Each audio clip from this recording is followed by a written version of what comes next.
ये वीडियो कुर्बानी के हवाले से एक पैगाम और शऊर बेदार करने के मक़ासिद से बयान की गई है। इसमें मुख्तलिफ़ सीन्स और शॉट्स अलग अलग वक्त पर रिकॉर्ड किए गए हैं ताकि बात को बेहतर अंदाज से समझाया जाए। बास मनाजिर को एक से ज़्यादा बार शूट किया गया ताकि पैगाम वाज़ेह तरीके से पहुँच सके। इस वीडियो का मकसद सिर्फ रहनुमाई, सबक और इस्लाह है।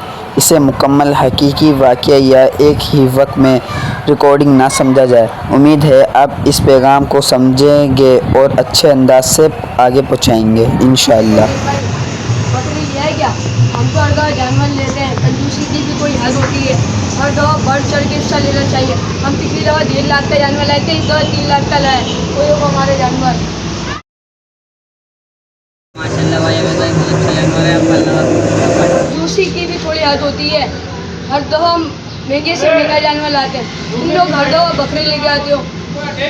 थोड़ा महंगा जानवर लाया करो ताकि वाह भी हो। भाई मैं जा रहा हूँ, मेरे को काम है, मेरे अब्बू बुला रहे हैं मेरे को। सही है भाई। क्या हुआ, इतनी बदतमीजी से बात क्यों कर रहे हो? भाई बस इस बार जानवर लाना है, मेरे दोस्त मेरे को बेइज्जत कर रहे हैं। मैं आ रहा हूँ घर पे, जानवर लाना है, पैसों का इंतजाम करो। तो इतना बदतमीजी से क्यों बात कर रहे हो? तुम्हें पता है हमारे हालात सही नहीं है, इस दफा हम बकरा ही ला सकते हैं, तुम समझते ही नहीं हो। नहीं बस इस बार जानवर लाना है, बस कुछ भी हो जाए मेरे को जानवर चाहिए। 6-7 लाख वाला जानवर चाहिए, जल्दी से। चलो देखते हैं, मैं पैसों का इंतजाम करता हूँ, कोशिश करता हूँ।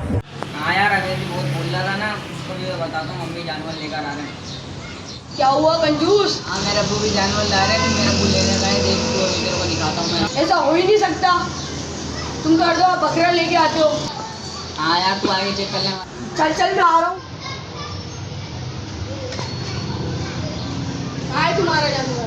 हाँ आ रहे हैं, वो आ रहे हैं, वो देखो आ गए। कहाँ है जानवर भाई?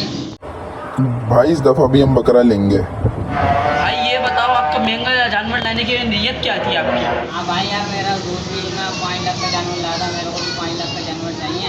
आपका लिहाजा मेरे को समझ नहीं आती है, कुर्बानी है मुकाबलाबाजी। कुर्बानी सिर्फ अल्लाह के लिए किया जाए। कुर्बानी में अल्लाह की राह में खून पोंछता है ना गोश्त, फ़कत नियत पोंछती है। लिहाजा कुर्बानी को मुकाबलाबाजी ना बना। हमारा ये पैगाम उन लोगों के लिए है जो कुर्बानी के दिनों में वालिदैन को तंग करते हैं और बेचारे माँ बाप इनकी ख्वाहिशात को पूरा करने के लिए लोगों से भारी रकम बतौर कर्ज उठा लेते हैं। खुदारा जितनी चादर हो इतने ही पाँव फैलाने चाहिए, वरना ऐसी कुर्बानी का कोई फ़ायदा नहीं अगर नीयत सिर्फ दिखलावा या गोश्त की हो।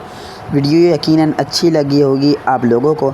शेयर भी कीजिए और हमें फॉलो करना मत भूलिएगा। बहुत शुक्रिया।